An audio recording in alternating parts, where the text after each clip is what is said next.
Doctor Sanjay Nishad साहब, आपका स्वागत है। एबीपी गंगा में अध्यक्ष हैं डॉक्टर संजय निषाद पार्टी के। डॉक्टर साहब, पहले तो आपने आज जबरदस्त रैली की और इस रैली में आपने कहा कि सरकार बनाओ अधिकार पाओ, यानी पहले सरकार बनाओ फिर आरक्षण होगा, ये माना जाए? नहीं, मैं तो पहले अपने कार्यकर्ताओं, अपने देश, अपने सभी सहयोगियों का, जो भी हमारे महिला मोर्चा, युवा मोर्चा थे, जनता का मैं आभार प्रकट करता हूं, धन्यवाद देता हूं, उन्हें शुभकामनाएं देता हूं कि वो मेरे आगाज़ पर, हमारे कहने पर अपनी निषाद पार्टी की नीतियों को भरोसा रखकर, अपने नेता पर भरोसा रखकर, अपने खर्चे से गांव में चलकर अपने हक अधिकार के लिए रैली में आए। रैली एक प्रदर्शित करती है कि जिसका समाज रैली में आता है उसके भविष्य के, उनके बच्चों का भविष्य बनता है। जिनके समाज के लोग अपने नेता पर विश्वास करते हैं, उनके बच्चों को विश्वास है कि जरूर भविष्य बनता है। आज के दिन में हमारे ऊपर विश्वास करके लोग आए, एक उम्मीद के साथ आए थे। जो मंच पर मैंने कहा भी था कि भाई माननीय योगी आदित्यनाथ जी, भारतीय जनता पार्टी हमारे मुद्दों की वकालत करती रही, आज वो खुद जज हैं और फैसला उन्हें लेना है। वो आज मालिक भी हैं, फैसला उन्हें लेना है, तो आज उन्हें कुछ न कुछ कहना चाहिए था, क्योंकि इससे पहले भी ढेर सारे समाज के लोग, हमारे लोग आंदोलित हो चुके थे। पिछली बार धरना प्रदर्शन रुका था, फिर उसके लिए आंदोलन हुए थे, मुकदमे हमारे जो है फंसे थे। मैं बधाई दूंगा अमित शाह जी को जो रैली में आए, मैं बधाई दूंगा माननीय योगी आदित्यनाथ को आए और हमारे लोगों को सम्मान दिया। उन्होंने एक शब्द कहा कि भाई जो सरकार बनने वाली है वो आपके सभी मुद्दों को हल करेगी, लेकिन कुछ मुद्दे ऐसे हैं कि जो सरकार से पहले हल होंगे तो उसका विशेष फायदा निषादों को मिलेगा। जैसे आरक्षण का मुद्दा है, हमारा मझवार और तुरैया लिखा, उन्हें प्रमाण पत्र देना है। हमारा नाम पिछड़ी जात से निकाल दिया गया, कंप्यूटर से निकालना है। ये अधिकारी गुमराह कर रहे हैं। आज के दिन में इसका घोषणा न होने से ढेर सारे कार्यकर्ता, मेरा समाज हमारे प्रति तो खुश था, अमित शाह जी और पार्टी भाजपा से भी खुश था, लेकिन आज के दिन में उन्हें उम्मीद था कि आरक्षण पर जरूर दो लाइन बोलेंगे। जैसे जज बोलता है कि भाई आज नहीं कल नहीं परसों आपका काम धीरे धीरे हो, काम हो रहा है। अब जनता क्या जाने, काम मेरे सामने हो रहा है, आरजीआई का मेरे सामने हो रहा है, अधिकारियों का, लेकिन जनता उम्मीद से थी कि भारतीय जनता, हमारा नेता तो बोलता ही है, लेकिन भारतीय जनता पार्टी से अधिकारी घोषणा हो जाए तो और अच्छा होता। सोचना भारतीय जनता पार्टी को है, लेकिन मेरे लोग, तब हम युवा आए थे, 90% युवा आए थे, उन्हें नौकरियों में आरक्षण रोका गया है, सपा ने रोका है, स्टे ले रखा है, और इनके वो 1992 से पहले इन्हें आज के दिन में तुरैया नाम से मिलता था, तुरैया को पिछड़ी में डाल दिया।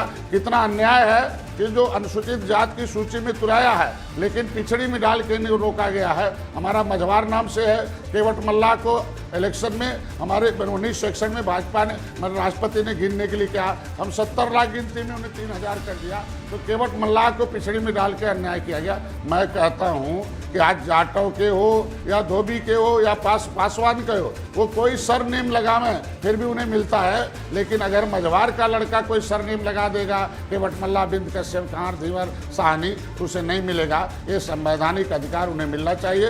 भारतीय जनता पार्टी को 2022 में सरकार बनाना है, तो इन युवाओं के भावनाओं को ध्यान में रखना पड़ेगा। हमारे नेता इस उम्मीद के साथ भारतीय जनता पार्टी के साथ हैं कि 80 सीट अनुसूचित जाति की उत्तर प्रदेश में है। इनका नाम मझवार है, एक भी मझवार नहीं लड़ता 70 साल से। मेरा नाम तुरैया है, नहीं लड़ता है, तो मेरे सीट पर लड़ता कौन है? हमारे लोग इस उम्मीद के साथ कार्यकर्ता काम कर रहे हैं कि गरीब हैं, लाचार हैं, भारतीय जनता पार्टी हमारा काम करेगी, हमारा आरक्षण लागू कर देगी, हमारे लोगों को अनुसूचित सीट पर लड़ाएगी। केवल 4 बिरादरी लड़ती है, एक जाटव लड़ता है, एक धोबी लड़ता है, एक सोनकर लड़ते, एक पासवान लड़ते हैं। 80 सीट पे 4 बिरादरी लड़ेगी, 403 पे 2600 बिरादरी लड़ेगी।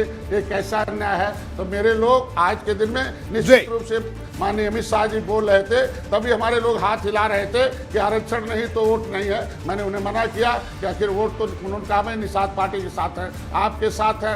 कुछ लोगों ने कहा नहीं, आप ही भाजपा के साथ रहना, मैं नहीं रहूंगा, हमें आरक्षण नहीं मिलेगा, मैं घर पर सोऊंगा, जैसे पिछली सरकारों ने हमें। तो आज उम्मीद है भारतीय जनता पार्टी से, ठीक है, कोई जो क्रियाकलाप आरक्षण का चल रहा है ऑफिशियल, उसका कोई न कोई घोषणा, कोई न कोई अधिकारी घोषणा करेंगे। जी, तो डॉक्टर संजय निषाद साहब, कितनी सीटों की उम्मीद है आप भारतीय जनता पार्टी को फायदा दिलाएंगे, बताइए? 160 सीटें पहले से भी हमने कहा, और आज के दिन में वो 160 सीटों से आए भी थे, अधिक से अधिक बसें आई थी। जी। वो 160 सीट पर निषाद जगे हुए हैं। वैसे हमारा प्रभाव तो 403 पर है, हर जगह 5000 10,000 वोट हैं। हर 403 विधानसभाओं से आए थे, एक बस दो बस, लेकिन 160 सीटों से अधिक बसें आई थी। और ये लोग इस आगाज के साथ आए हैं कि हमें हमारा वोट भारतीय जनता पार्टी को जाएगा, पूरा जाएगा। लेकिन जो संविधान में लिखा हुआ संविधान पद, संविधान सम्मत जो मेरा डॉक्टर साहब कितने लोग आए थे आपका क्या अनुमान है कि रैली में, आपकी रैली में कितने लोग आए थे डॉक्टर साहब? अब 2 लाख तो कुर्सी लगाया था मैंने, और उसका एक आधा लोग तो बाहर घूम रहे थे, क्योंकि बेचारे गरीब हैं, कभी लखनऊ देखने नहीं आए, भूखों रात भर चले थे, कल के चले थे दूर दूर से, दोपहर के खाना नहीं हम दे पाते हैं, हमारे पास तो पैसा है नहीं, हम उन्हें खाना नहीं दे पाते थे। एक टाइम का खाना खाए थे, बाहर केला खा रहे थे, समोसे खा रहे थे, वो अपने बाहर उतने लोग बाहर खड़े थे। तो इसके हमने तो 2 लाख कुर्सियों के हिसाब दे सकते, लेकिन उससे ज़्यादा लोग बाहर थे। मैं उन्हें बधाई दूंगा। आज हमारा दिल मेरी पार्टी की नीतियों पर विश्वास करके जो नौजवान आए हैं, मैं उन नौजवानों के साथ हूँ, वो जहाँ भी रहेंगे। और भारतीय जनता पार्टी के साथ भी पक्के तौर पर निषाद साहब, डॉक्टर संजय निषाद साहब बीजेपी के साथ भी पक्के तौर पर हैं आप, या? निश्चित रूप से हैं, क्योंकि गठबंधन है। और किससे मिलेगा? हम तो सपा बसपा कांग्रेस के साथ रहे, मिलेगा तो यही है ना, जज मेरे यही हैं। जब मेरे वकील यही थे और आज जज हैं, तो मिलेगा किससे? जिस वकील से मिलना, जिस जज से। बिल्कुल डॉक्टर संजय निषाद साहब, बिल्कुल सही आपने कहा। और आपका कहना है कि आपके जो शब्द हैं इसी से जाहिर होता है कि आप भारतीय जनता पार्टी के साथ रहेंगे। आपने कहा कि पहले वो आपके वकील थे, अब आपके जज हैं, आप उनके साथ लड़ेंगे, और आप दावा कर रहे हैं कि 160 सीटों पर आप जितवाएंगे भी भारतीय जनता पार्टी को। बहरहाल आपका बहुत बहुत शुक्रिया बीपी गंगा से बात करने के लिए। यह वक्त है एक छोटे से ब्रेक का। ब्रेक के बाद आपको दिखाएंगे समाजवादी पार्टी